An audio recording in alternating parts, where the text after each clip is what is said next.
So it's all about money at the end of it. Professor Singh. Very quickly, I think India may not be the most powerful to intervene and resolve Ukraine war, but India definitely can be most agreeable. I am carefully using the words. You notice that European nations or United States have tried to solve things, but they are clearly seen backing Ukraine, and Russia is not very comfortable with them. China's Wang Yi made a 14-point proposal last year, which was demolished by Western countries. Turkey is another good actor, but it's a NATO member. So you notice that Zelensky wants to come to New Delhi and President Putin is coming to New Delhi. So both Zelensky and Putin think they can speak to Indian Prime Minister. And I think that makes India's position unique in that sense of becoming relatively more agreeable to the parties to the conflict. And I again want to repeat, India may not be the most powerful, but is definitely increasingly becoming more agreeable party to influence the outcomes of Ukraine war, whichever. At the 25th SCO summit, the camaraderie between PM Modi, Jinping and Putin was evident. Beijing successfully positioned SCO as a platform where senior leaders from various parts of the countries were there and demonstrated the solidarity of Global South. Now, Prime Minister Modi's car ride with Vladimir Putin for bilateral talks is also making headlines. The bonhomie between the two leaders was on full display when they spent 45 minutes together on the way to the bilateral talks. The two leaders rode together in Putin's limousine to their bilateral meeting. Putin reportedly waited for 10 minutes for Prime Minister Modi to join him. We value the efforts and propositions to solve the Ukrainian crisis of China, India and other strategic partners of ours. The mutual understanding that was reached at a recent Russia-US summit in Alaska heads the same direction, I hope. It paves the way to peace in Ukraine, I hope. I will inform my colleagues in more detail on the results of talks in Alaska during our bilateral meetings today and tomorrow. So, Professor Swaran Singh, today the headlines were dominated, as yesterday they were dominated by Xi Jinping and Prime Minister Modi. They were dominated by Vladimir Putin and Prime Minister Modi. So one thing is very clear, India is not buckling under any pressure, even if I have to put a question in a rhetorical frame. It's not buckling under any pressure. I mean, the trade continues, the oil trade continues and the relationship deepens. Very clearly, Karthik, it's not just this meeting.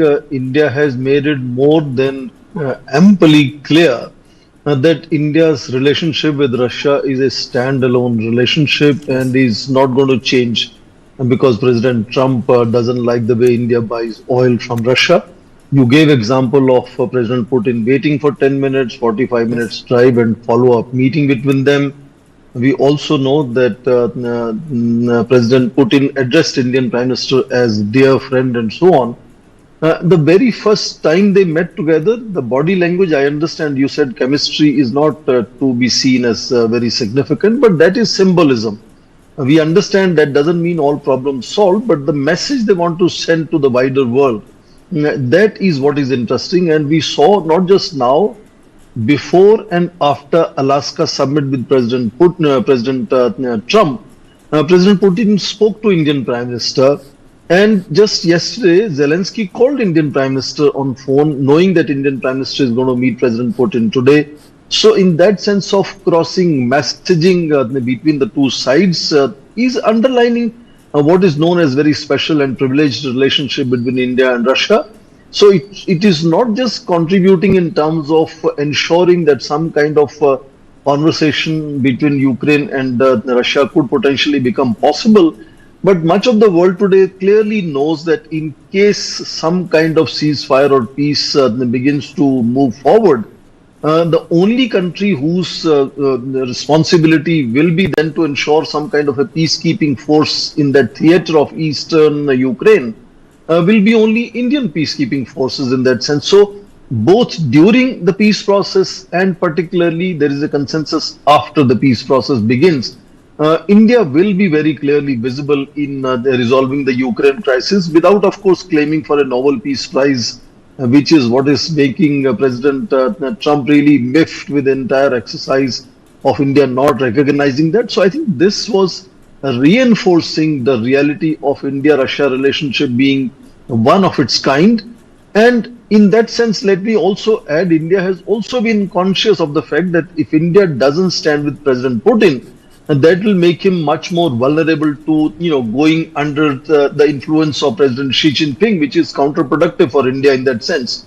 And likewise, President Putin also fully understands that for his global standing, to keep India and China next to him and see them, in close relationship is what ensures his global standing also. So both Russia and India see that very important, that both sides will continuously not just stay closely connected and do business together, but also showcase that the bonhomie that the two leaders have.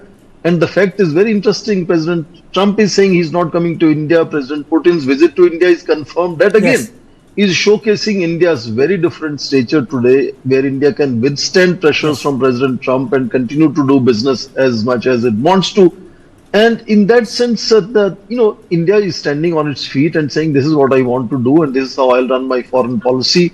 And again, this is something which is very interesting to note, that it seems that President Putin is showcasing enormous respect and sort of significance he attaches to ensuring time with the Indian Prime Minister, who is now a great source. I mean, look at the bilateral trade that once upon a time used to be stuck around $8 to $9 billion, crossed $67 billion, and he definitely needs that money. Absolutely, Rami. It's like that second point. Professor Swaran Singh, has this strengthened SCO? There is definitely, Karthikeya, new energy in this whole Shanghai Cooperation Organization as a group, partly because this was being hosted by China, which is very good in orchestrating and sort of managing events of mega nature. But partly also the fact that President Putin's tariff hikes against all of these countries that together form the Shanghai Cooperation Organization, 10 member states, 14 dialogue partners, and 2 observers, all of them have been subject to Trump's tariffs. So that kind of combined them together. And as far as to your question, whether this was a projection which could be read as anti-Western, I said Trump, not West. I chose the word Trump, sir. Okay, if it was trying to send a message to President Trump, I think then the host, China, definitely maybe was seen pushing things in that direction. President Xi's speech talking about rejecting the bullying or the Cold War dynamics and saying that we need to bring global South along and, build SCO as a counterbalance to Western dominance, as he would like to put it, even if you're limiting it to President Trump.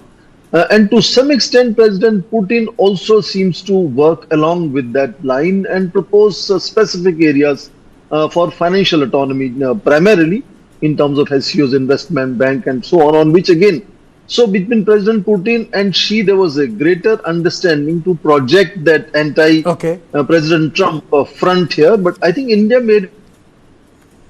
doesn't want to be seen riding that bandwagon, and prefacing Prime Minister's visit to Tianjin, 2-day visit to Tianjin with 3 levels of meetings, 2-day visit to Japan before that, which is exclusive bilateral visit, was a message that India still wants to spread its wings wider and have as many options as possible, and therefore balancing act, I think, was very clearly visible. But the kind of laughter, bonhomie, embarrassing each other, etc., did send a signal of India inching closer to China and Russia.